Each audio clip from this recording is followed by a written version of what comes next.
Vous êtes nombreux à nous suivre tous les soirs sur Africa Today. Nous vous en remercions. Bonsoir à tous. Bienvenue dans ce journal. Le ministère de la Ville et de l'Aménagement du Territoire s'active dans le recensement des occupations anarchiques et illégales des domaines de l'État. C'est dans cette dynamique que les cadres du département de l'habitat, de l'environnement et de la gendarmerie nationale se sont rendus hier vendredi à Dubreka sur certains sites que des citoyens occupent sur les flancs des montagnes. Une situation qui a attiré l'attention des autorités qui entendent prendre des dispositions pour remédier au problème. Reportage au Marceau.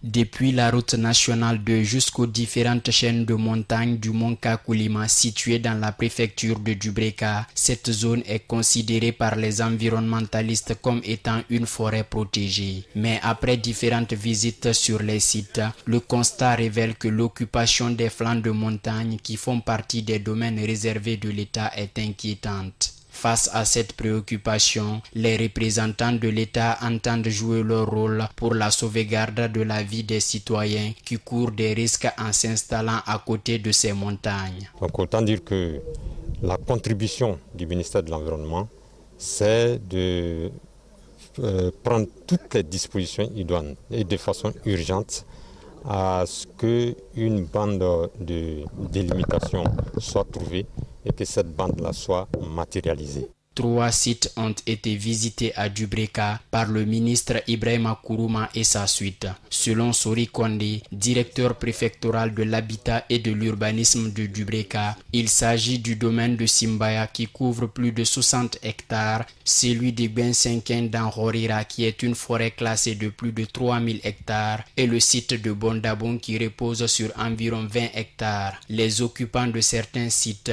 notamment celui de Bondabon, ont brandi des documents attestant l'octroi d'un domaine de plus de 120 parcelles à l'aviation militaire. Une donation signée selon le lieutenant-colonel Jean Colissoa-Loa depuis le 16 juin 2010 par le chef de bataillon Mamadou Bondabon Kamara sur décision numéro 131. Devant les faits accomplis, le préfet de Dubreka entend tout mettre en œuvre afin d'éviter les agressions de la nature par les citoyens. Et ce que nous avons constaté sur le terrain, c'est regrettable, c'est très déplorable. Parce que la nature, les lieux qu'on devrait réserver est sauvagement attaquée par la population guinéenne. Pour le ministre de la Ville et de l'Aménagement du Territoire, il est inadmissible que les zones foncières réservées de l'État soient encore agressées par la population. Une situation qui n'est pas sans conséquence, a déclaré Dr Ibrahima Kourouma. Chacun fait ce qu'il veut, des privés viennent faire des lotissements, ils viennent faire des attributions et c'est extrêmement grave. À cette allure, si nous ne prenons pas nos responsabilités, on va être dans une situation où notre pays va être complètement déforesté. Deuxièmement, il va y avoir une situation catastrophique parce que si les gens doivent habiter sous les flancs des montagnes, ce qui va se passer lorsqu'il y a des mouvements ou des secousses ou des fortes pluies, on risque d'avoir des situations très graves, une véritable catastrophe. Pour l'heure, le ministre de la Ville et de l'Aménagement du Territoire entend prendre toutes les dispositions afin que les personnes qui occupent ces zones soient complètement déguerpies. Le ministre de l'Administration, du Territoire et de la Décentralisation a reçu en audience ce vendredi les membres de la Commission électorale nationale indépendante CENI. La démarche vise à consolider les relations de travail entre les deux parties pour une meilleure gestion des échéances électorales dans le pays. Le point avec Moussa Sefa Kamara. Des élections en Guinée, notamment celles locales, en vue que la nouvelle équipe de la CENI a initié cet entretien avec son partenaire privilégié, le ministère de l'Administration du Territoire et de la Décentralisation. Au sortir de l'audience, le président de l'institution en charge des élections dans le pays a décliné les motifs de la visite. C'est notre partenaire privilégié dans l'organisation des élections. Donc nous sommes venus nous enquérir, dire que nous sommes prêts à collaborer avec le ministère de l'Administration sur tous les aspects de l'organisation des élections. Dans la même lancée, il a aussi rassuré le ministre Bourema Condé la présence effective de la CENI au sein du comité de suivi et du dialogue politique. Nous serons heureux d'autant plus que nous avons des choses à y présenter et nous ne manquerons pas à aller à ce niveau puisque c'est un aéropage qui permet de faire savoir ce que la CENI fait en interne sur le plan technique et sur le plan politique. Donc nous serons présents à tous les travaux, je vous assure. Pour le général Bourema Condé, cette visite est une aubaine pour tous les acteurs engagés dans le processus électoral, donc rassurant pour le futur. A mis à jour, n'est-ce pas, cette volonté des uns et des autres de se donner la main pour apporter la paix du cœur dans chaque famille guinéenne, parce que quand vous allez à des élections libres, transparentes et équitables, vous courez moins de risques de dérapage. Pendant ce temps, les yeux des acteurs politiques et des populations restent rivés sur la CENI pour l'annonce de la date pour la tenue des élections locales en Guinée. La rentrée universitaire 2017-2018 sous menace, les enseignants-chercheurs assistants réclament eux aussi une revalorisation de leurs primes et avantages spéciaux. Cette situation fait suite à l'arrêté ministériel du 4 août dernier accordant des faveurs aux enseignants-chercheurs des différentes institutions d'enseignement supérieur de Guinée. En conférence de presse ce samedi, ces assistants menacent de boycotter les cours à l'ouverture des classes si rien n'est fait. Explication, ça à Loyombuno. Alors que la rentrée scolaire s'annonce comme une parfaite réussite, celle universitaire, elle, suscite des inquiétudes. Les enseignants-chercheurs assistants ne décolèrent pas à l'annonce de cette reprise face à l'arrêté du ministre de l'Enseignement supérieur et de la Recherche scientifique valorisant les primes, indemnités et emplois à son département. Les assistants des enseignants-chercheurs de Guinée dénoncent ce qu'ils appellent une injustice dans cet arrêté du ministre. Nous avions trouvé que cet arrêté n'est ni juste ni équitable. Et pour cause, après avoir intitulé l'arrêté, la valorisation des indemnités et primes à l'enseignement supérieur, des emplois à l'enseignement supérieur, on occulte le passage des assistants par rapport à l'accord des primes. Donc cela suppose que la fonction des assistants n'est pas reconnue par le département. Mais pire encore, on arrive à l'article 3 pour dire que si un assistant donne un cours à titre de vacation ou à titre d'heure supplémentaire, il est payé à 75 000 francs heure et que les autres sont payés à 125 000 francs heure. Je crois que ça, c'est une contradiction flagrante. Au total, les enseignants-chercheurs assistants réclament 6 points, parmi lesquels, disent-ils, 3 sont non négociables. Le premier point, c'est par rapport à la formation des formateurs. Là, il faut forcément qu'ils mettent un mécanisme qui pourra permettre maintenant aux assistants d'être formés jusqu'au doctorat. Le deuxième point, nous avons dit que tous ceux qui sont à la retraite, il faut forcément que ceux-là aillent à la retraite. Et le troisième point, c'est les primes qui sont accordées. Les primes qui sont révalorisées, il faut qu'on révalorise pour les assistants à 5 millions de francs guinéens. Ces assistants disent avoir mené plusieurs démarches auprès des autorités de tutelle, mais à leur dire, jusque-là, aucune lueur d'espoir. Et si rien n'est fait, ils menacent de briller par leur absence dans les salles de classe à l'ouverture. Le jour que nous verrons qu'il n'y a plus de possibilités, que nos problèmes soient résolus, là, nous serons obligés de rester à la maison. Si nous nous en tenons aux propos de ces conférenciers, le ministre avait à un certain moment prévu d'annuler cet arrêté qui date du 4 août 2017, mais pour le moment, la décision tarde à tomber. Lundi prochain, les négociations doivent se poursuivre entre les protagonistes. Y a-t-il un lien entre l'unité nationale et l'emploi jeune? En tout cas, lors d'une conférence débat organisée par la 3e dynamique ce samedi à Conakry, le conférencier a fait savoir qu'il existe bel et bien une liaison entre ces deux notions. Selon Ibrahima Khalil Diané, le manque d'unité provoque la pauvreté dans le pays. Plus de détails avec Salom Kondé. La problématique de l'unité nationale et celle de l'emploi jeune est de nos jours devenue une préoccupation quotidienne en Guinée. Une situation qui, selon le conférencier, détériore de plus en plus le tissu socio-économique du pays. Quand on ne se ressent pas dans le tissu économique, social d'un pays, on se replie sur nous-mêmes. Et c'est là le credo qui sape l'unité nationale. Parce que regardez en Guinée, les gens n'ont pas d'emploi, les gens ne sont pas occupés, ils sont dans les cafés, ils sont dans les bars. Ils sont obligés de se retournent sur eux-mêmes. Donc ça crée un repli identitaire. C'est ce que nous ressentons en Guinée. Donc je pense qu'il y a un courrier entre l'unité nationale et l'emploi jeune. Et pour remédier à cette question assez préoccupante, la troisième dynamique, une nouvelle plateforme sociale, se donne la mission d'unifier la jeunesse dans son ensemble. C'est pourquoi elle a initié cette rencontre à l'intention de celle-ci, une façon de bien comprendre l'unité nationale. Déjà, nos aînés ont complètement dénaturé le sens de l'unité nationale. C'est pourquoi nous, au sein de la troisième dynamique, nous ferons en sorte que la formation et l'information commencent d'abord au niveau des jeunes qui d'ailleurs, à travers la formation que nous avons organisée en leadership, pourront motiver, informer d'autres jeunes pour adhérer à nos idéaux. Donc nous pensons que l'unité nationale est le passage obligé pour tout développement. Au terme de la rencontre, la réaction de certains participants ne s'est pas fait attendre. Le résumé est que la dispersion de la jeunesse est due à un manque de formation. Si la jeunesse était très bien formée, elle n'allait pas se disperser.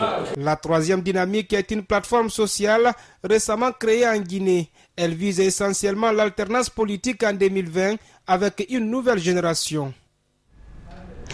La coopération guinéo-française, une collaboration qui ne date pas d'hier, renforcement de capacités, appui multisectoriel et prévention contre l'immigration clandestine. Voilà entre autres les retombées dont la Guinée bénéficie de la France. Et pour en savoir plus, notre reporter Aïssata Fofana a attendu le micro à l'attaché de coopération à l'ambassade de France qui a animé ce samedi une conférence débat à la cellule Balai citoyen de Guinée. Suivez.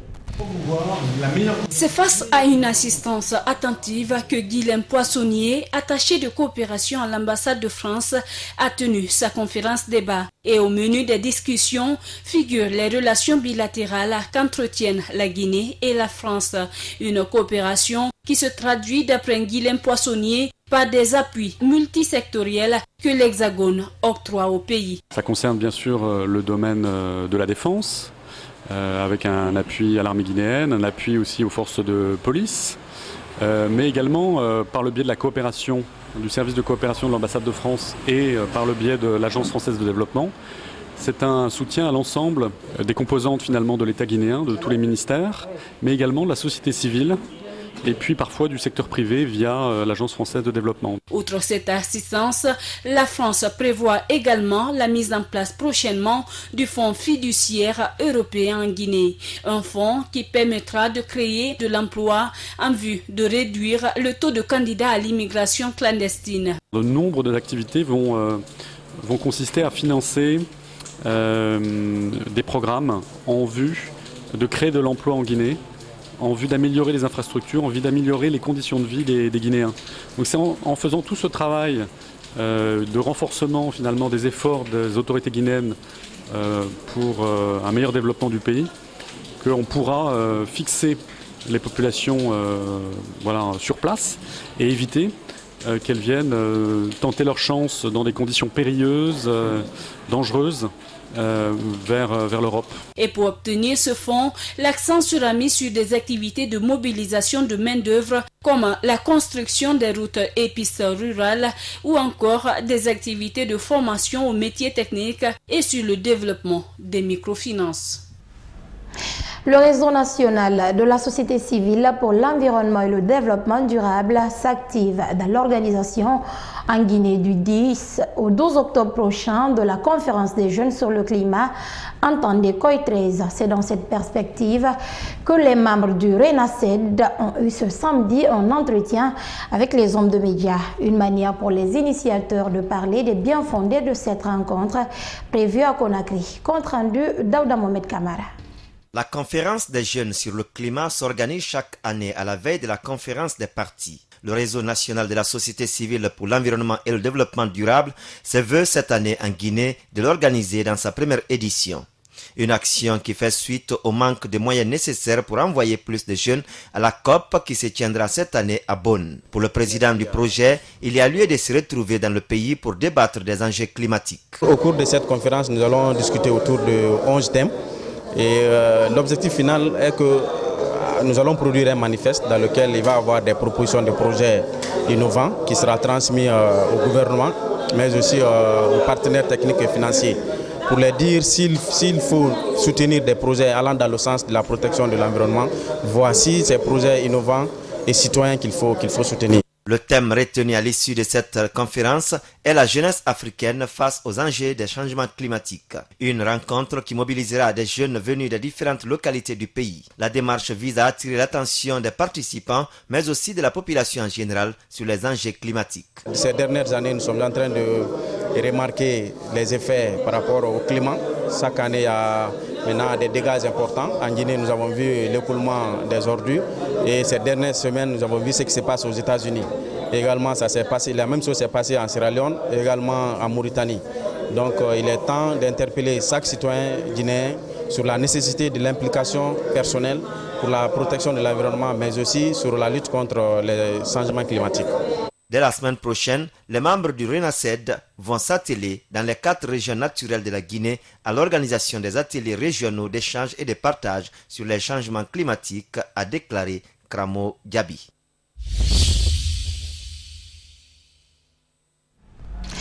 Comment se porte l'économie rwandaise? Plutôt bien selon la Banque mondiale qui fait tout de même quelques recommandations pour un plus grand rayonnement du pays des 1000 collines. En tête de liste, l'investissement dans le développement de l'export, levier de croissance pour le pays. Regardez. Soutenir la croissance en s'appuyant sur les opportunités d'exportation émergentes, c'est le titre du rapport sur le Rwanda de la Banque mondiale, publié ce 6 septembre 2017. Un rapport qui dresse un état de l'économie rwandaise dont la croissance a chuté à 5,9% en 2016 contre 8,9% en 2015. Aussi, en 2017, la croissance économique du Rwanda, selon l'institution de Bretton Woods, a débuté sur un nouveau repli au premier trimestre 2017 à 4,2%. Et pour les experts, le Rwanda a plus à gagner en capitalisant sur ses activités d'export. Bien que le secteur des exportations du Rwanda soit encore faible, les progrès réalisés au cours de la dernière décennie envoient un message clair selon lequel une croissance axée sur les exportations est à la portée du Rwanda et la stratégie de croissance à long terme du pays devrait continuer à se concentrer sur le renforcement de la capacité de l'économie à produire des produits et services exportables. Malgré une économie performante et dynamique de ces dernières années, l'on note tout de même un ralentissement de rythme des secteurs clés, notamment le secteur primaire. Il y a 2 ans, le secteur agricole qui affichait une croissance de 5% a reculé à 3,9% en 2016. Au premier trimestre de l'année 2017, il fléchissait encore à 2,6%, conséquence des effets de la sécheresse.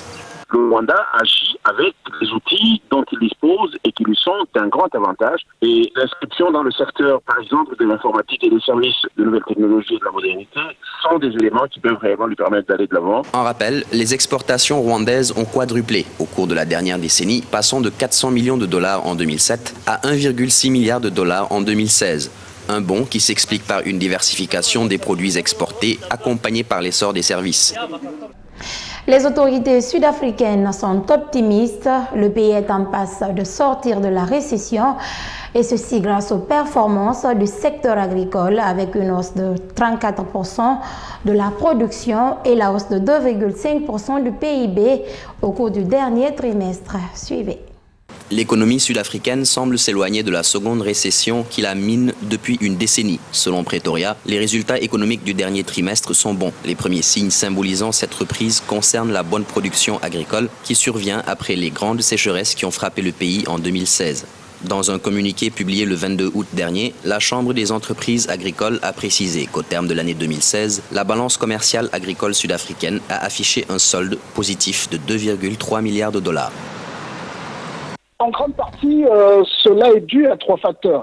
Premièrement, la production agricole qui a progressé de 33%, auquel s'ajoute une hausse légère également de la production minière et d'un secteur économique financier stable. Des banques très bien capitalisées et consolidées sont les 3 facteurs qui ont permis à l'économie sud-africaine de sortir de sa deuxième récession. Cette embellie sur le plan agricole a été suivie par une hausse de 2,5% du produit intérieur brut au cours de ce second trimestre contre une baisse révisée de 0,6% enregistrée lors du premier trimestre. De manière globale, le département du Trésor tablerait sur une augmentation d'1,3% de l'économie en 2017, 2% en 2018 et 2,2% en 2019. La Banque centrale, quant à elle, met un léger bémol. Elle maintient ses prévisions de croissance à 0,5% en 2017 et à 1,2% en 2018.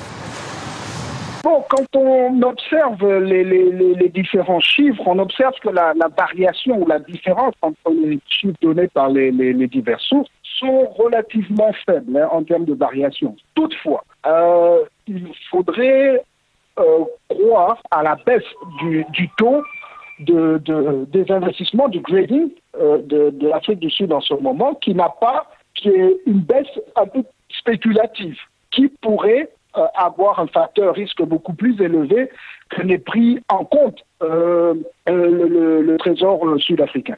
Bien que l'Afrique du Sud soit le pays le plus industrialisé du continent africain, les perspectives de croissance actuelles sont insuffisantes pour résorber le taux de chômage estimé à 27,7%. De plus, le pays connaît depuis le début de l'année 2017 des turbulences politiques qui pèsent sur sa productivité.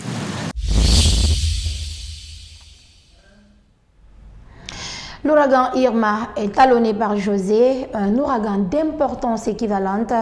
3 jours après le passage du premier ouragan, les îles françaises de Saint-Martin et Saint-Barth se préparent à l'arrivée du second. Et pour se faire une idée des dégâts déjà très importants laissés sur Saint-Martin, regardez ce reportage. Notre hélicoptère entame sa descente sur Saint-Martin. Un premier contact saisissant. Derrière les bâtisses aux toitures éventrées, un enchevêtrement de bateaux. 3 jours après le passage dévastateur d'Irma, le trafic aérien reprend timidement sur le petit aérodrome de Grand Case, l'unique piste encore utilisable. Derrière ces grilles, gardées par les militaires, des habitants qui désespèrent de partir. Allez, cassez-vous. Il faut envoyer des avions plus pour évacuer les gens. Il y a énormément de gens qui sont en grande précarité. Il n'y a plus de toit, il n'y a plus rien. Il faut absolument qu'ils fassent venir des avions. Aux côtés d'Hélène, la famille dit. Les enfants ne supportent plus la longue attente. Là, les gamins, il faut les évacuer. Voilà, ne serait-ce que même pendant 15 jours. Mais plus qu'Irma, un sujet obsède tout le monde. Tout a été pillé, la nourriture. Il y a des pillages et des scènes atroces ici. C'est horrible. Il faut vraiment. Ah oui. Mais ils rentrent dans les maisons, ils sont armés ou ils sont Ah oui, ils sont armés, ils sont armés. Pas les familles. Soudain, un médecin-chef vient doucher les derniers espoirs. Un cyclone arrive ce soir. Allez vous protéger. Merci beaucoup. Amigo, c'est quelle force le cyclone? Force 4. Il passe sur nous. Ah non, c'est pas vrai. Rentrez chez vous, protégez-vous.